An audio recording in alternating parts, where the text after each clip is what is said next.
আজ আমরা পবিত্র কোরআনে ৩০তম পারার ১২তম সূরা তথা সূরা ফাজরের সংক্ষিপ্ত পরিচিতি ও ব্যাখ্যা তুলে ধরব। আশা করছি শেষ পর্যন্ত আমাদের সাথেই থাকছেন।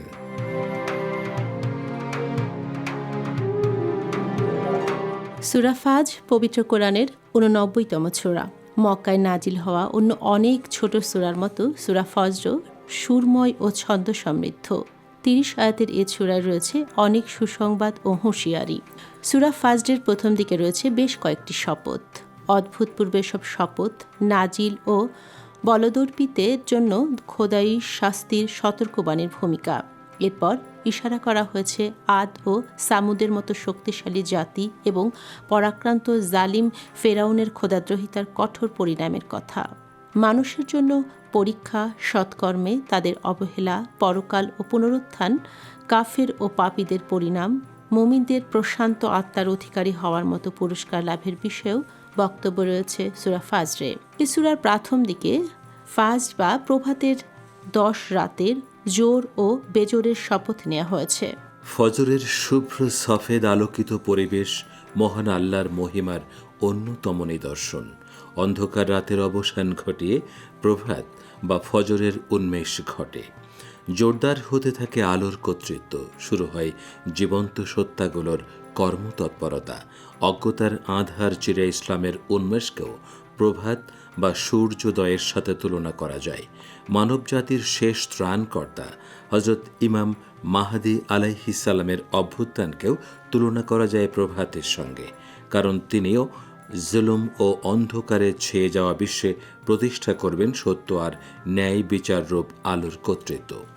আশুরার ঐতিহাসিক ও অনন্য মহাবিপ্লব এবং খোদাদ্রোহিতা ও কুফরির বিরোধী অন্য সব বিপ্লবগুলোকেও প্রভাত বা ফজরের সাথে তুলনা করা যায়। এমনকি পাপীদের অন্ধকার হৃদয়েও যখন সচেতনতা ও জাগরণের প্রথম চেতনা বা স্ফুলিঙ্গ জেগে ওঠে এবং যে চেতনা তাদেরকে তওবার দিকে আহ্বান জানায়, তাও ফজর বা প্রভাত তুল্য।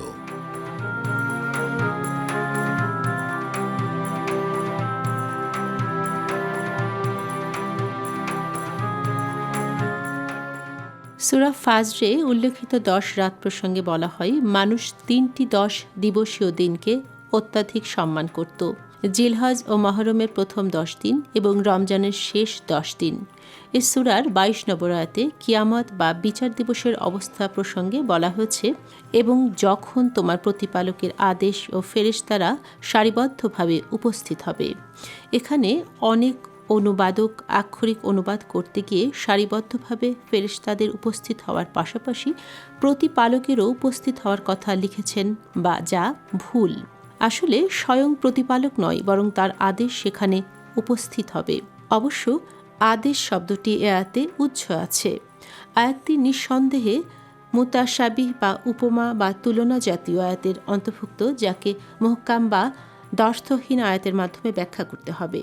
পবিত্র কোরআনের একটি দ্ব্যর্থহীন আয়াত হল, কোনো কিছুই তাঁর মতো নয়।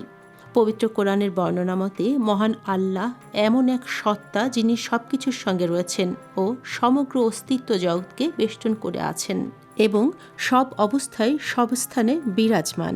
তাই তাঁর মতো অসীম সত্তার ক্ষেত্রে কর্ম সম্পাদনের জন্য আগমনের বিষয় সুস্পষ্ট আয়াত ও বুদ্ধিবৃত্তির পরিপন্থী। যে সত্তা কোনো কাজের জন্য স্থানান্তরের মুখাপেক্ষী, অবশ্যই সে সীমিত সত্তা। আর সীমিত সত্তা কখনো অসীম জ্ঞান ও শক্তির অধিকারী হতে পারে না। তাই আসা যাওয়ার মতো অপূর্ণতার বৈশিষ্ট্য মহান আল্লাহর মতো পূর্ণ সত্তার ক্ষেত্রে কখনো প্রযোজ্য নয়। সূরা শুরার 11 নম্বর আয়াতে মহান আল্লাহ বলেছেন, কোনো কিছুই তাঁর তথা আল্লাহর অনুরূপ বা সাদৃশ্য নয়। এই আয়াতটি পবিত্র কোরআনের একটি দ্ব্যর্থহীন আয়াত। এর অর্থ মহান আল্লাহর সঙ্গে কোনো বস্তু ও সত্তারই বিন্দু মাত্র মিল নেই। আয়াতটির অর্থ কখনো এমন নয় যে আল্লাহর সঙ্গে অন্য কোনো সত্তার 100% মিল নেই, অর্থাৎ হুবহু তাঁর মতো কেউ নেই, কিন্তু মানুষ বা অন্য কোনো বস্তুর সাথে তার চেহারার মিল রয়েছে, শুধু এ পার্থক্য ছাড়া যে তাঁর আকৃতি বড়, যেমনটি আল্লাহর দৈহিক সত্তায় বিশ্বাসীরা মনে করে থাকে, কারণ সেক্ষেত্রে সে সসীম এক সত্তায় পরিণত হবে, যার পক্ষে অসীম কোনো কিছু ধারণ করা সম্ভব হবে না। এবং এমন সত্তা অন্য বস্তু ও সত্তারই বৃহত্তর এক রূপ বলে গণ্য হবে, যা বিশ্বজগৎ দ্বারা হয়ে আছে বেষ্টিত। যিনি বিশ্বজগতের ও বস্তুগুলোর স্রষ্টা, তিনি এর দ্বারা গঠিত ও বেষ্টিত এবং সৃষ্টির ন্যায় সীমাবদ্ধ বৈশিষ্ট্যের অধিকারী হতে পারেন না। কোনো দিক থেকেই তাঁর জন্য সৃষ্টির অনুরূপ হওয়া অসম্ভব। সূরা ফাজরের 15 ও 16 নম্বর আয়াতে মহান আল্লাহ বলেছেন, মানুষ তো এরূপ যে তার প্রতিপালক যখন তাকে পরীক্ষা করেন এবং তাকে সম্মান দান করেন ও অনুগ্রহ করেন, তখন সে বলে, আমার প্রতিপালক আমাকে করেছেন সম্মানিত। এবং যখন তাকে পরীক্ষা করেন এবং তার জন্য তার জীবিকাকে সংকুচিত করেন, তখন সে বলে, আমার প্রতিপালক আমাকে হীন করেছেন। যারা কৃতজ্ঞ ও বুদ্ধিমান, তারা অনেক নিয়ামত বা সম্পদ পেয়ে অহংকারী হন না এবং অভাব বা বিপদের সময়ও আল্লাহর রহমত থেকে হতাশ হয়ে পড়েন না বা তাকে অপমান করা হয়েছে বলে মনে করেন না, বরং সব অবস্থায় সম্মান ও গৌরবের মানদণ্ড হল ঈমান ও খোদাভীতি।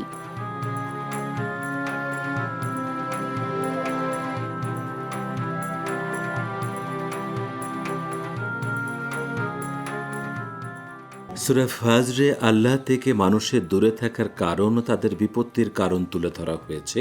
মহান আল্লাহ বলছেন, এরূপ কখনো নয়, তথা আল্লাহ কখনো তোমাদের বিনা কারণে অপমান করেন না, বরং তোমরা ইয়াতিম বা পিতৃহীনদের সম্মান করো না এবং তোমরা অভাবগ্রস্তদের অন্নদানে মানুষকে উৎসাহিত করো না। ইয়াতিমদের খাবার দিয়ে তাদের ক্ষুধা মেটানোই যথেষ্ট নয়। ইয়াতিমদের মনে যে স্নেহ না পাওয়ার ঘাটতি আছে, তা মেটানো তাদের ক্ষুধা মেটানোর চেয়েও অনেক বেশি গুরুত্বপূর্ণ। ইয়াতিমদের এতই স্নেহ করতে হবে এবং তাদের এতই আনন্দের মধ্যে রাখতে হবে যে তারা যেন কখনো বাবা মা না থাকার কথা মনেই করতে না পারে। তাই ইয়াতিমের লালন পালন ও তাদের প্রফুল্ল রাখার কাজ মানুষের ঈমান জোরদার করে এবং তা সাফল্য ও সৌভাগ্য বয়ে আনে। সূরা ফাজরের শেষাংশে তথা 27 থেকে 30 নম্বর আয়াতে মুমিনদের প্রশান্ত আত্মাকে অত্যন্ত স্নেহ ও সম্মান দেখানো হয়েছে।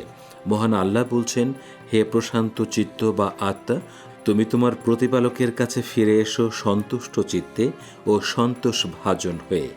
আমার প্রেমিক বান্দাদের অন্তর্ভুক্ত হও এবং আমার জান্নাতে প্রবেশ করো। ঈমান যখন সুনিশ্চিত বা ইয়াকিনের পর্যায়ে পৌঁছে, তখন তা প্রশস্ত হয়। তার এই প্রশান্তিতে থাকে প্রিয়তম ও প্রকৃত মাবুদের সন্তুষ্টি। তাই আল্লাহ তাকে দেন আদর্শ দাস হবার মুকুট ও তাকে আদর্শ দাস হবার পোশাক দিয়ে সম্মান জানান। যারা সব সংকট ও পরীক্ষার ঘূর্ণাবর্তেও ঈমানে দৃঢ় ও অবিচল থাকেন, তাদের এই ঈমান তাদেরকে কিয়ামতের অশেষ ভয়, ত্রাস ও উৎকণ্ঠজনক পরিস্থিতির মাঝেও রাখবে প্রশান্ত। অনেকেই মনে করেন হযরত ইমাম হোসাইনের অনন্য ঈমান ও ত্যাগ তিতিক্ষার অনাগত সাফল্যকে ইঙ্গিত করা হয়েছে এই আয়াতে। তো শ্রোতা বন্ধুরা, শেষ করছি আসমানী সূরার আজকের আলোচনা। কথা হবে আবারও আগামী আসরে। ততক্ষণ সবাই ভালো ও সুস্থ থাকুন।